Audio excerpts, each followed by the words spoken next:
Dedim tutuldu. İşte biraz ayakta çalışabilsem. Ben geç kaldım. Bilgisayarı kapatmadım. 5 dakika oradayım. Fişi çekmiyordum. Elektrik devrelerini ve hatlarını yönetebiliyor olacak cihazlara giden boya aldım, zımpara aldım, fırça aldım, rulo aldım ama sonra vazgeçtim. Bu soğutucu MacBook'a ısındığında otomatik olarak devreye girsin istiyorum. Bitirdim ve masa şu an tertemiz bir şekilde, mükemmel bir şekilde. Eğer izlediyseniz bir önceki bölümde yükselen alçalan bir masa ayağı yapmıştım. Daha doğrusu masa ayağı vardı. Onu elektrikli ve motorize bir hale getirmiştim ve Siri ile artık masa ayağını indirip kaldırabiliyordum, yönetebiliyordum. Şimdi ise o ayağa bir tabla aldım ve o tablayı ayağa yerleştirip güzel bir bilgisayar masası hazırlamayı düşünüyorum. Bilgisayar masası sadece yükselip alçalmakla kalmayacak. Birçok şeyde otomatize hale getireceğiz ve güzel bir bilgisayar masası setup'ı ayarlayacağız. 3 adımlı bir plan olacak. İlk adımda masayı hazırlayacağız. İkinci adımda montaj işlemlerini gerçekleştireceğiz ve üçüncü adımda yazılımını hazırlayacağız. İlk adım olarak masayı hazırlamada masa ayağının bildiğiniz gibi ben beyaz almıştım. Bunu siyah boyayacağım. Ulan o zaman direkt siyah alsaydın ya diyebilirsiniz ama ben aldığımda siyahı yoktu. Ve elimde bir de ahşap tablo var. Bu ahşap tablonun kenarlarını kavisli yapmak istiyorum. Hani hafif yuvarlak ve üzerine bir vernik vuracağız. Fakat bu vernik çok renkli bir şey olmayacak. Ahşabın doğal rengini korumasını istiyorum. Bir sonraki adımımızda ise montaj işlemlerini gerçekleştireceğiz. Masa için elektrik düzenini, tesisatını yapacağız. Bildiğiniz gibi masa artık elektrikle yükseliyor, alçalıyor Siri ile.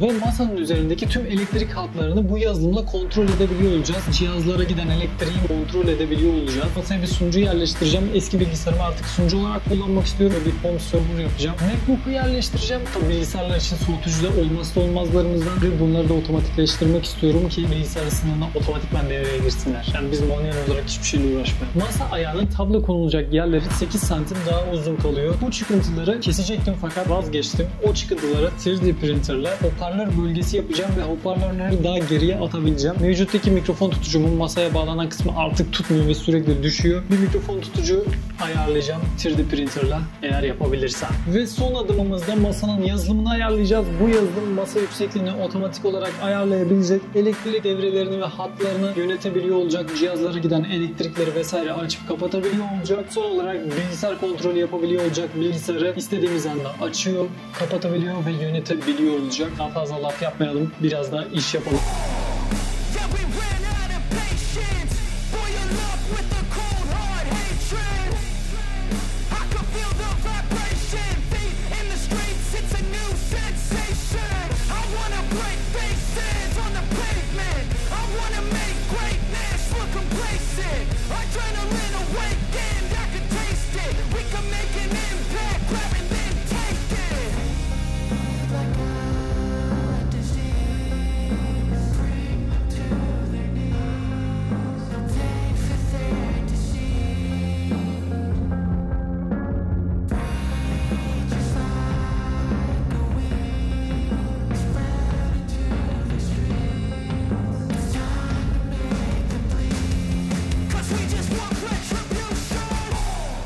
Evet, artık masayı tamamladım. Bu açı da çok güzelmiş ha. Tablasını yerleştirdim. Şu anda bilgisayara bağlı şekilde test ediyordum ve artık indirebiliyorum, kaldırabiliyorum. Tablolu bir şekilde herhangi bir problem yok. Sadece motor bu taraftaydı aslında. Onu karşı tarafa almak istedim ama daha önceki videoda bastığım 3 boyutlu parça karşı tarafa uymadığı için onu atıp yenisini basmak zorunda kaldım. Karşı tarafa göre. Şu an motor orada gayet güzel duruyor ve tamamen tablaya vidalı bir şekilde duruyor. Tablanın köşelerini yuvarladım. Tabla iPhone 13 Pro Max gibi oldu. Ve tablayı tabii ki de vernikledim. Bu doğal bir vernik ahşabın doğal görüntüsünü gidermiyor. Bir diğer nokta ise masanın ayaklarını boyamak istiyordum fakat boya aldım, zımpara aldım, fırça aldım, rulo aldım ama sonra vazgeçtim. Çünkü boyayı görünce bir hoşuma gitmedi. Sanki beyaz fena durmuyor gibi. Aslında bu tam beyaz değil. Böyle biraz fil dişi rengi gibi kırık bir beyaz. Yani hoş duruyor aslında. O nedenle şimdilik dursun. İleride eğer sıkılırsam boyayabilirim. Şu an masa stabil bir şekilde çalışıyor. Temel olarak gayet ayarlanabilir bir masamız hazır. Diğer ayarlanabilir masalardan tek farkı düğmesinin olmaması. Onun yerine bilgisayar veya Siri üzerinden ayarlanabilmesi. Yani genel olarak internet üzerinden ayarlanabilmesi. Ama ben tabii ki sadece bunun için açmadım bu videoyu. Evet, şimdi masa üzerindeki bazı elektronik parçaların yönetimi ile ilgili birkaç şey yapacağız. Birkaç şey değil, bayağı bir şey yapacağız. Güzel şeyler yapacağız. Fazla uzatmadan onlara geçelim. Masanın üzerindeki tüm elektronik işlemleri artık otomatikleştirelim ve hadi ona geçelim.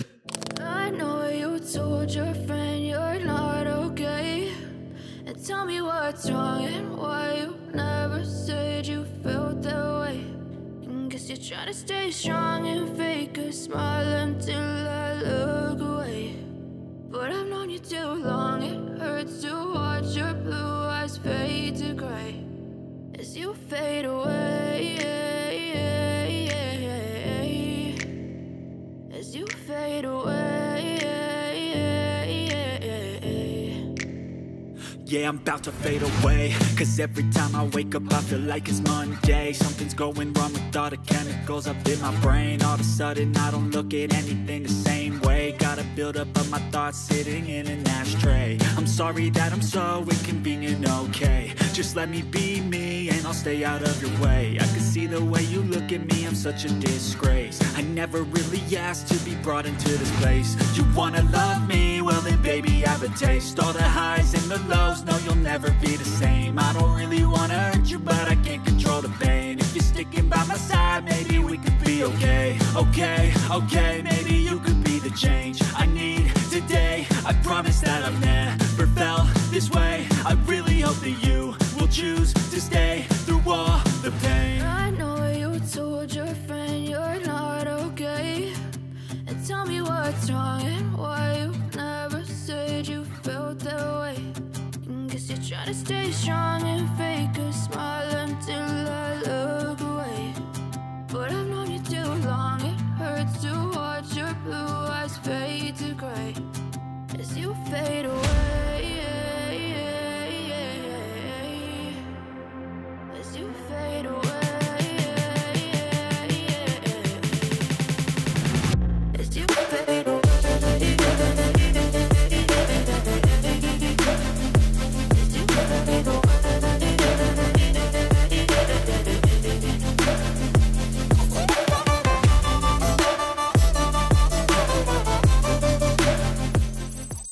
Yaklaşık 2 hafta oldu ve masanın altını sonunda organize etmeyi tamamladım. İlk bakışta biraz karışık geliyor olabilir fakat kısaca neler yaptığımdan bahsedeyim. Buraya modemi sabitledim. Hem modemin burada sabit olması arkasındaki karışıklığın görünmesini engelledi. Hem de internet kablolarının uzunluğu yeterli değildi. Burada birçok cihaz internete bağlı. O nedenle modemin de masaya bağlı olması, onunla beraber hareket etmesi daha sağlıklı oldu. Çok fazla kablonun aşağıya inmesini istemiyorum masadan. Modemin hemen arkasında 2 adet şoklayıcı priz bulunuyor. Bunlardan bir tanesi direkt olarak gelen elektriği bize veriyor ve her zaman elektrik aktif onda. Her zaman elektrik aktif olanda modem ve eski sunucu yaptığım bilgisayarım bağlı kalıyor ki bunlar hiçbir zaman kapanmasın. Diğer şoklayıcı priz ise Arduino'ya bağlı ve bu otomatik olarak açılıp kapanabiliyor. Buna da monitör, bilgisayar, hoparlör gibi şeyler bağlı olacak. Hemen arkasında monitör ve sunucu yaptığım bilgisayarın adaptörlerini tutması için bir tutucu bastım 3 boyutlu yazıcıdan. Biraz daha geriye gittiğimizde burada 2 adet çoklayıcı USB var. Birisi 7'li çoklayıcı, diğeri ise 4'lü bir çoklayıcı. Bu 7'li olan aslında bozuktu. Ben bunu şu an sadece elektriği çoklaması için kullanıyorum. Oradan sunucu bilgisayarın arkasına yaptığım bir fan düzeneğini ve ışıkları vesaire birkaç şeyi besliyor. 4'lü olansa direkt olarak benim kullandığım Mac'e bağlı, data olarak çokluyor. 7'linin datası bozuk olduğu için onu data olarak kullanamıyorum. Biraz daha ilerlediğimizde 8'li bir rölemiz var. Şu anda 4 slotu dolu. Birisi sunucu bilgisayarın fanına, birisi Mac'in fanına, birisi elektriği ve birisi de mikrofona bağlı olan